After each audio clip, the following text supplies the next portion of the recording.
August 14th, 2018 was just an ordinary Tuesday for Dustin Swanson. It was a Tuesday, not unlike every other Tuesday. I woke up, I went to work, I had a break in my day. So he drove over to his gym to take a class. It was a benchmark day that we were going to try and run a mile at a goal time. It's very complicated. So it says press start, so you press start. And there's a nice little fan here that blows on you. And then you adjust your speed and your incline up or down depending on level of resistance you want.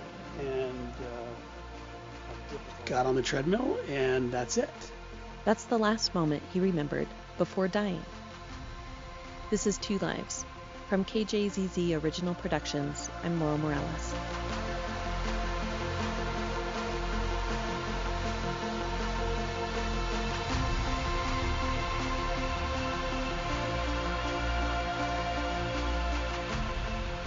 Dustin gets to class 10 minutes early and selects treadmill number 7. Walk it out. So in our warm-up, we do 3.5 to 4.5 miles per hour, just to warm up the body. Sierra Winters is a fitness coach at a Flagstaff gym where everyone wears a heart rate monitor. And your name and heart rate go up on a big screen for the whole class to see. So it's all heart rate-based interval training. So our base pace is our green zone, so it's like an active recovery. Base pace, so nothing crazy. Sierra says it's like a light jog that you could maintain for a while. Sierra has been coaching Dustin for several months. We kind of heckle each other and we're sarcastic to each other. Half of the class is on treadmills, the other half is on the weight floor. Dustin is warming up on a treadmill when a friend next to him notices him start to slump over and grab the handrails. Next thing she knows, he falls and smacks his face on the machine, and the treadmill pushes him off. Sierra is working with the group of people lifting weights when she hears I hear a big thud, and someone screams, "Help!" I look over, and he's kind of trapped under the treadmills. Sierra sees Dustin's head crammed under the treadmill, so she turns off her music, runs over, and asks what happened. I hear someone say he's not breathing anymore. So at that point, I yell out to the girl at the front desk, and I said, "Call 911. On the screen, Sierra could see Dustin's heart rate dropping.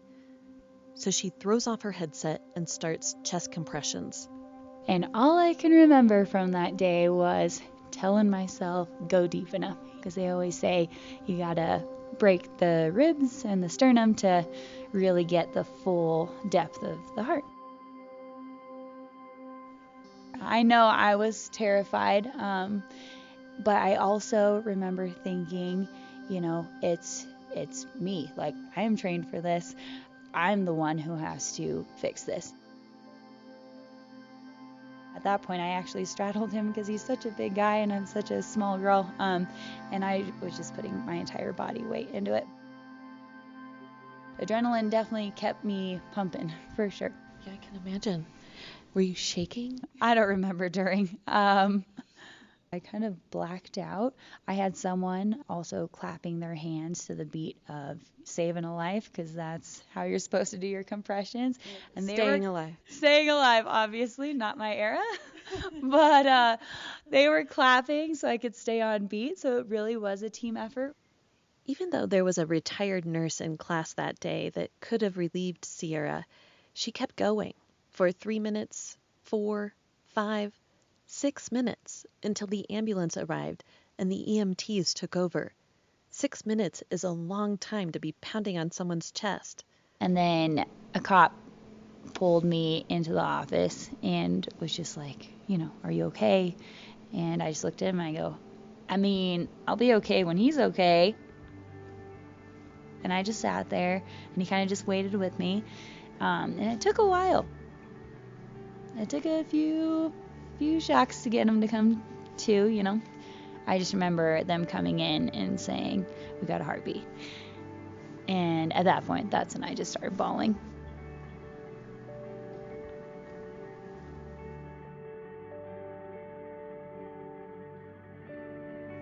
The last memory I have is getting onto the treadmill.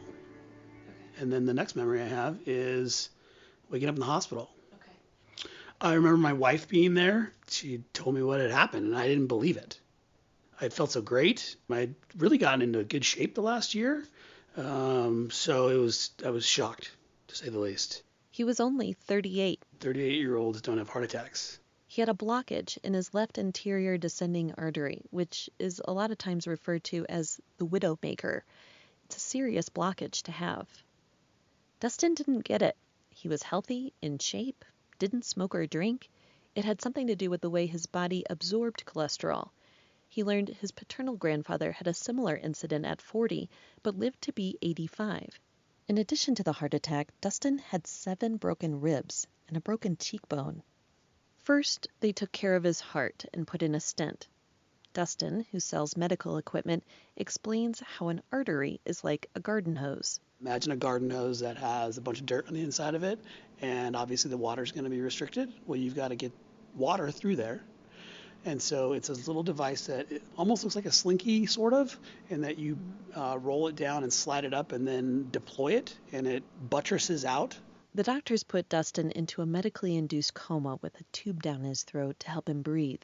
Then the following day, they flew him down to Phoenix to put in a defibrillator, a device that sends an electric pulse or shock to the heart to restart it. Then a surgeon fixed his face, and he had a couple weeks recovering from the broken ribs.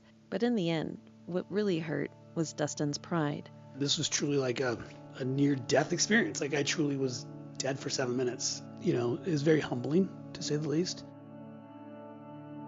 So in one hand, it's given me this tremendous appreciation for every day that I get to wake up. And then after that, it was kind of, I settled into why this has to happen to me.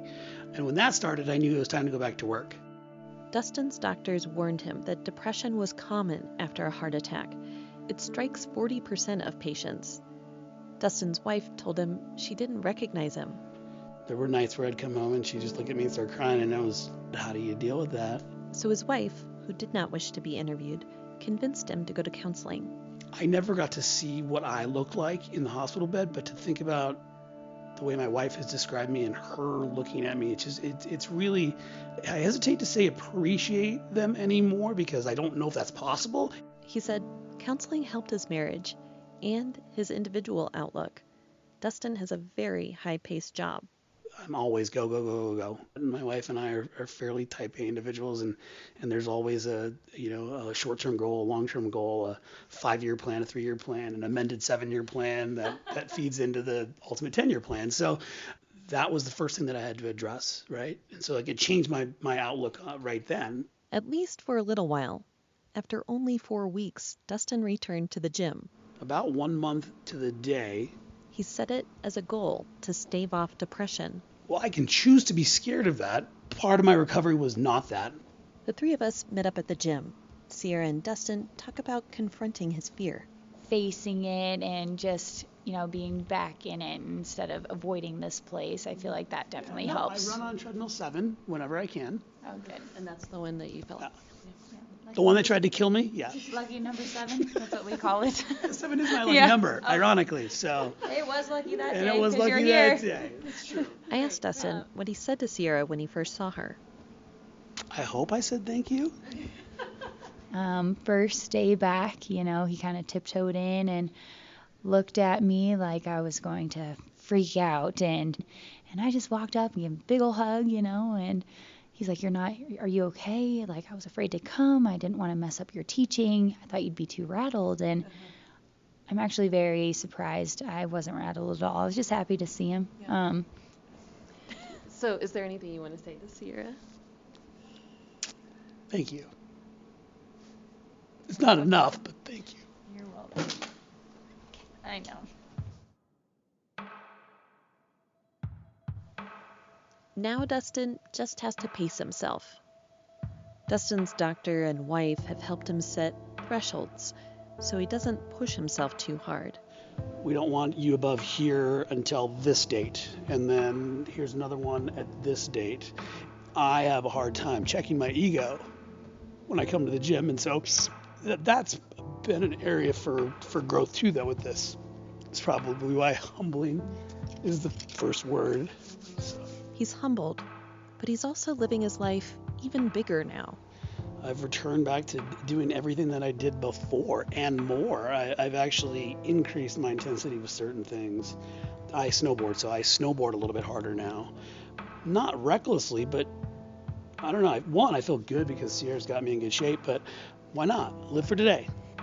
And if he needs it, he does have a defibrillator to jumpstart his heart. If it ever needs to. It never has, so I don't know what it feels like. But I asked my cardiologist, I said, well, how will I know?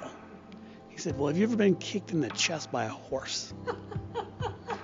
Obviously I haven't, but I told him I got his point. This is Two Lives.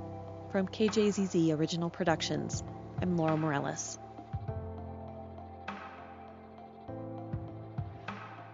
Next week on the podcast, Cambry Cruz says her deaf parents didn't know how loud they could be. Everything from bodily functions to clanging of dishes, it all becomes just sort of white noise of life to a coda, a child of deaf adults like myself.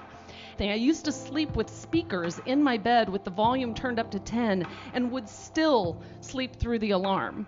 So I also never heard my parents fight. Until one night, she did hear them fighting. That's next time on Two Lives. Download at kjzz.org or wherever you get your podcasts. And if you like it, please leave a review.